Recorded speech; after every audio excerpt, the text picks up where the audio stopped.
Meus irmãos, eu vos saúdo com a paz do Senhor.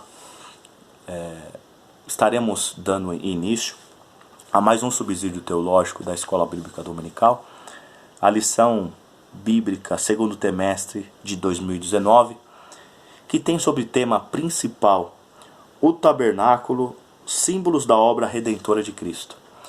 Hoje estaremos comentando a lição de número 2, que tem sobre tema os artesãos do tabernáculo.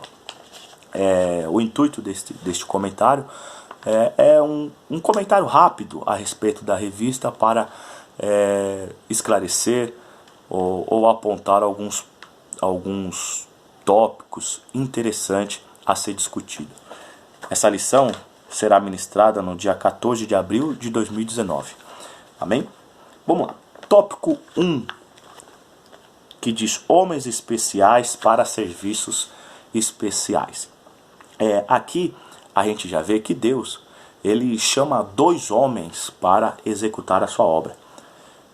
Deus ele poderia agir de uma outra forma, como no estralar de dedo e o tabernáculo ser feito. Poderia chamar anjos e para a construção de tabernáculo. O tabernáculo poderia descer do céu, assim como existe um santuário no céu. Enfim, poderia Moisés, através de Moisés, falar para o povo como deveria ser feito. Enfim, Deus poderia fazer de diversas formas. Mas ele escolhe 2 homens para ser os supervisores da sua obra. Esses 2 homens, a gente não sabe muito sobre eles. A Bíblia não traz a respeito deles, não fala muito sobre eles. O primeiro a ser chamado por Deus é Bezalel, glória. Bezalel, a gente não sabe muito sobre ele. O que a Bíblia mostra que era neto de Ur. Ur foi um grande companheiro de Moisés, companheiro de Arão, e até a história fala sobre Ur. Tem uma história, uma tradição que fala que no episódio de Bezerro de Ouro, quando Moisés sobe para o monte e fica apenas Arão, né? E o que acontece? A história diz que Ur foi o primeiro a se opor ao povo, à idolatria. E o povo mata Ur, e Arão fica com medo de ser morto também, acaba obedecendo os ditames do povo. É história. Enfim. E então Ur foi um grande homem, né? Aparentemente, pelo que a gente vê no livro do Êxodo. E Bezalel era o seu neto. Também a gente pode olhar para Caleb. Caleb também vem da descendência de Bezalel, da tribo de Judá. O outro homem que foi capacitado por Deus é Aholiabe. Então esses 2 homens receberam a graça de Deus para executar a sua obra. Aqui a gente já vê, irmãos, que Deus ele conta com o ser humano. Deus ele quer um relacionamento com o ser humano. Deus ele quer se aproximar do ser humano. Deus ele quer estabelecer a sua comunhão com o ser humano, porque o ser humano é a obra-prima de Deus. Deus ele tem o tabernáculo como algo sagrado, tem os seus utensílios como algo sagrado, mas Deus também tem o ser humano como a sua obra-prima, como a coroa da sua criação. Amém? E a gente vê que Deus ele chama quem ele quer. Ele faz o que ele quer, porque a obra é sua, a obra é de Deus, a vontade de Deus tem que ser executada, os ditames de Deus tem que ser executados, e ele chama quem ele quer. Chamou 2 homens, aparentemente desconhecidos, que ninguém sabe da sua história. Eu acredito que foi, pelos cantos, foi até questionados por muitos, esses 2 nomes citados, mas a obra de Deus. E quando ele chama, ele capacita. Quando ele chama, ele se responsabiliza. E foi o que aconteceu em resumo na obra do tabernáculo. O tabernáculo ficou de acordo com a vontade de Deus. nos mínimos detalhes do jeito que Deus quis, porque Deus estava no controle do início até o final da sua obra. Amém? A gente pode falar também, até o subtópico 2, que diz pessoas, né? Prerrogativas de Deus. A prerrogativa de Deus. Prerrogativa, direito especial. O direito especial de Deus. Deus, ele chama as pessoas de acordo com a sua vontade. E existe até uma probabilidade, isso daí é uma probabilidade minha, né? Uma probabilidade que eu usei para este vídeo, de 99% de Deus chamar as pessoas que estão na sua direção, que estão fazendo o teu querer, a tua vontade, que estão em conformidade com a sua vontade. Por exemplo, um missionário, antes dele ser missionário, já está no seu coração a vontade de ganhar almas. Já está no seu histórico a obra da caridade, a obra social. Já está no seu coração a ligação em querer salvar as almas. Uma pessoa que é escolhida por Deus para cantar, tem um dom de cantar, que recebe a capacitação ou a capacidade de cantar para o Senhor. Ela não canta de um dia para a noite. Essa probabilidade que eu coloquei de 99%, que ela já vem nos caminhos do Senhor desenvolvendo o canto em sua vida. E isso não foi diferente com esses dois homens. Eles já haviam, possivelmente, já estavam na direção de Deus, em fazendo a vontade de Deus, cumprindo as vontades de Deus, obedecendo a vontade de Deus, e Deus apenas usa isso para ratificar a sua vontade. Aqui a gente pode já falar da presciência de Deus, que Deus sabe de todas as coisas e chama o homem conforme a sua vontade. Amém? Também o subtópico 3, que fala sobre a pluralidade do serviço cristão. Na igreja de Cristo, irmãos, há trabalho para todo mundo. Aqui a gente já vê a pluralidade do serviço. Na igreja tem serviço para todo mundo. Não há a necessidade de um ficar atropelando o outro, um querer ficar puxando o tapete do outro, um querer prejudicar o outro para que a obra seja feita. Tem serviço para todo mundo. Tem evangelismo, tem visita, tem consagração, tem culto vespertino, matutino, tem obra aí para todo mundo. Distribuição de alimentos. Você pode estar fazendo a obra de Deus de diversas formas, porque a obra de Deus, ela traz esse recurso. Porque assim como Deus entende que o homem não é único, não existe um padrão para o ser humano, único no sentido de padrão, de todos pensarem da mesma forma, de todos agirem da mesma forma, assim a obra de Deus é também. Deus, eu vou até usar, né, adaptou, né, entre aspas, a sua obra, porque Deus, ele conta com o ser humano. Então, na obra, a gente vê essa diversidade, a gente vê essa pluralidade. Por isso, irmãos, que todos pregam? Não. Todos cantam? Não. Todos saem para a rua para evangelizar? Não.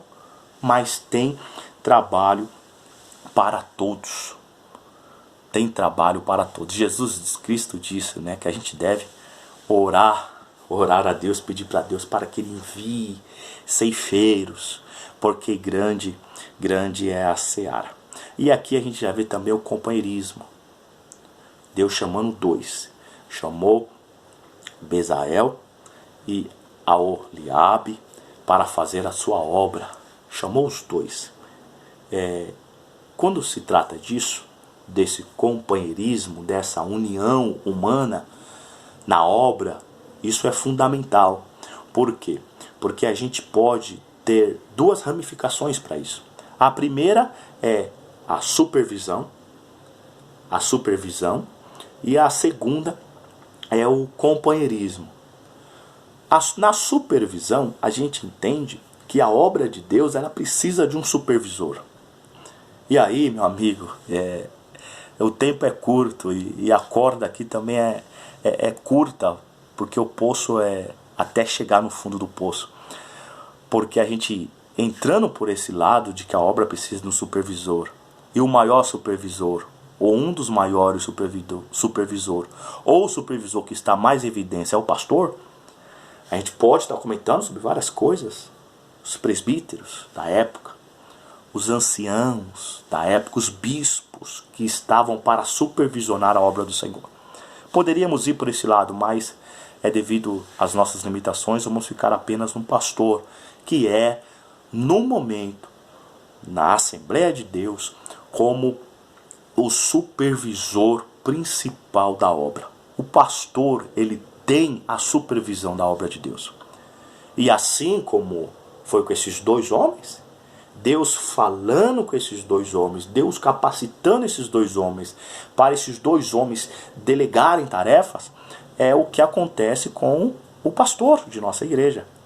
Deus usa o homem de Deus, Deus orienta esse homem de Deus para que a sua obra seja feita da melhor maneira possível.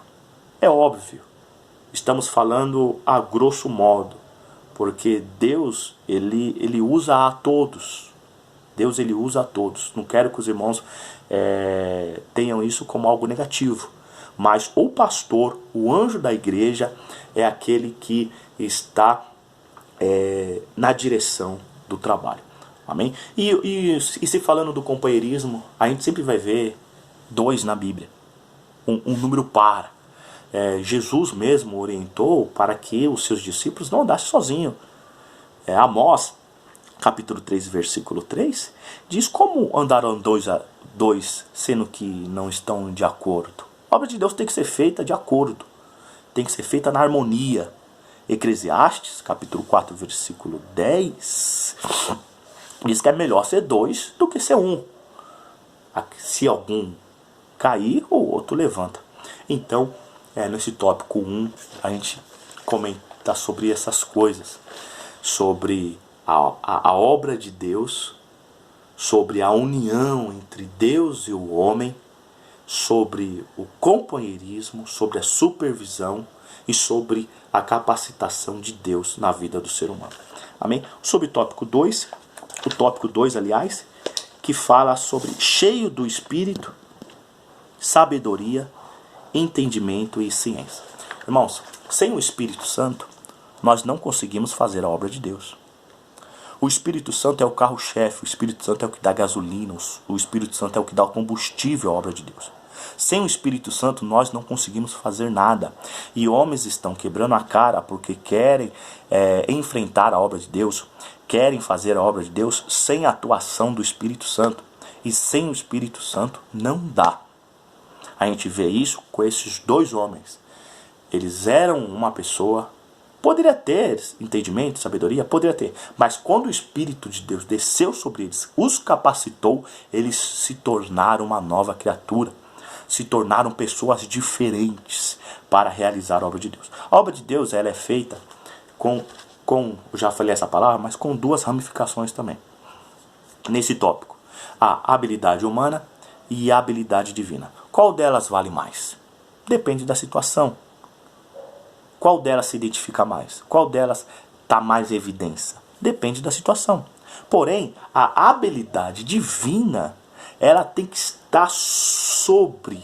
Ela é a principal, é a fundamental na obra de Deus. Habilidades humanas a gente não descarta. É bom habilidades humanas. No livro de Atos, capítulo 6, versículo 3, fala que os apóstolos, que os diáconos que foram escolhidos dentre o povo, eram homens de sabedoria e cheios de espírito, habilidades divinas, mas também eram homens de boa reputação, habilidades humanas. Então as duas elas andam juntas na obra de Deus. Os dons dados pelo Espírito são habilidades divinas, que é fundamental na obra de Deus. Os dons são fundamentais na execução da obra de Deus. A gente olha os dons para a igreja no sentido de exortar, consolar e edificar. Está certo. Quando a gente olha os lados dos dons e aponta para Jesus Cristo, a gente vê a glorificação de Deus, a exaltação de Deus, a gente vê o cumprimento da vontade de Deus sendo feita plenamente. E aí depois os irmãos façam uma leitura, Romanos capítulo 12, 1 Coríntios capítulo 12 também, onde Paulo nos traz alguns dons de serviço, dons espirituais, dons ministeriais, que nós devemos ter para a execução da obra de Deus. Amém? E aí já vem a capacidade, a capacitação divina. É fundamental, irmãos, o cristão ter a capacidade, a capacitação divina na execução de sua obra. Se não, irmãos, eu vou usar até as palavras de 1 Coríntios capítulo 13. Um cristão sem o Espírito Santo na obra de Deus, sem a capacidade divina na obra de Deus, é como um sino que vai bater e não vai ter nada. Só vai sair som, mas não vai ter uma harmonia para direcionar, para entrar nos corações e fazer a vontade do Senhor. É bom ter conhecimentos, habilidades humanas na obra de Deus, é ótimo. Quem diria, irmãos, que se Einstein estivesse no nosso meio, na igreja, servindo ao Senhor, o que ele não pudesse fazer? Leonardo da Vinci, tantos homens inteligentes com QI avançado, considerados avançados, Galileu Galilei, tantos outros homens que são inteligentes. Esses homens na obra de Deus seria bom? Sim, irmãos, com seus conhecimentos, com suas habilidades humanas, seria bom? Seria ótimo, irmãos, seria muito bom. Mas nada supera a capacitação divina. Nada supera, irmãos, a capacidade dada pelo Espírito Santo. Foi o que aconteceu com esses dois homens. Receberam a capacitação humana. A Bíblia diz que eles conseguiram inventar, os artesãos inventaram coisas. A gente vê no livro de Gênesis capítulo 1, versículo 1, no princípio criou Deus os céus e a terra. Esse criar é bara, no hebraico é bara, é trazer à tona aquilo que nunca existiu ou que não existe. Só Deus tem essa capacidade de criar algo que não existe. O homem, ele é expert em inventar, em copiar, mas trazer o que não existe, somente Deus tem essa capacidade, essa capacitação. Amém? Então, a sabedoria na obra de Deus, ela é fundamental. A capacidade na obra de Deus é fundamental. E o tópico 3, irmãos, para encerrarmos, que diz: usando os talentos para a glória de Deus. A nossa capacidade vem através da nossa obediência a Deus, vem através da nossa submissão a Deus e vem através do nosso espírito voluntário a Deus. Tiago capítulo 4, versículo 7 diz: submeter-vos a Deus e resistir ao diabo, e ele fugirá de vós. No capítulo 36 do Êxodo, depois eu não estarei lendo, senão vai ganhar muito tempo, mas depois os irmãos veem em casa, a gente vai ver que Deus, ele encheu esses dois homens, Bezael e Aholiabe, de sabedoria. E também Deus encheu de sabedoria a todos quantos agiram voluntariamente à sua chamada. Homens que tiveram corações voluntários e eram hábeis e tinham habilidades. Então, irmãos, as pessoas que foram até Deus após a pregação de Moisés, porque Moisés pregou para toda a congregação de Israel: preciso de homens voluntários, precisam de homens hábeis para a execução da obra de Deus. Precisam que seja feito o tabernáculo. Moisés prega e a mensagem de Moisés vai de encontro ao coração dos homens. Entra no coração do homem. Parece que isso é contemporâneo, né? Parece que está acontecendo hoje. E acontece hoje. As nossas pregações vai de encontro ao coração do homem.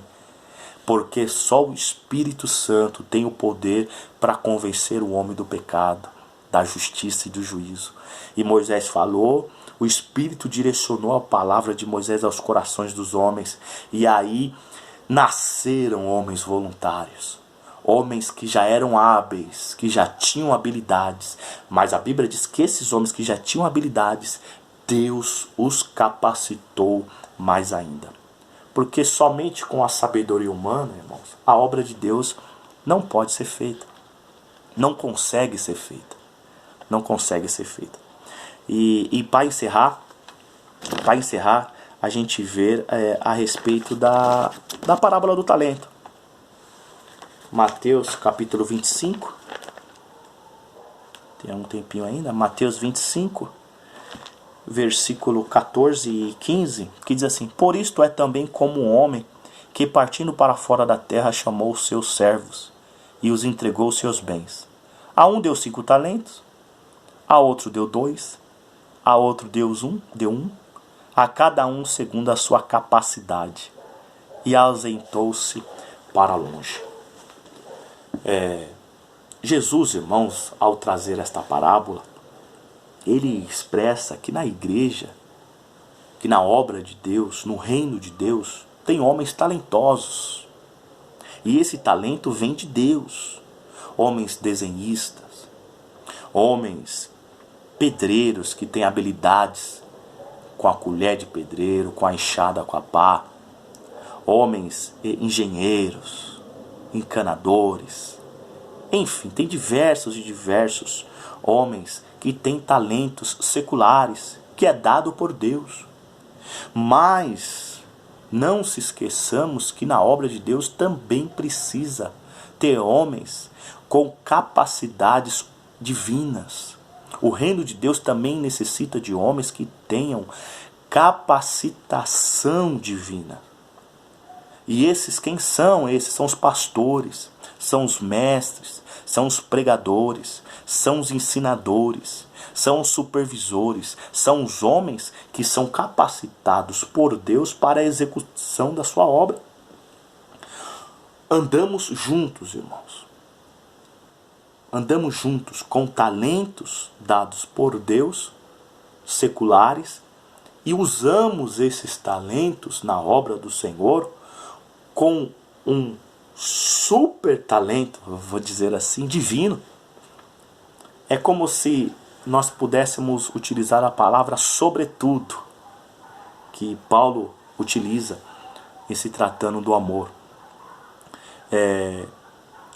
A capacidade divina, irmãos, é fundamental.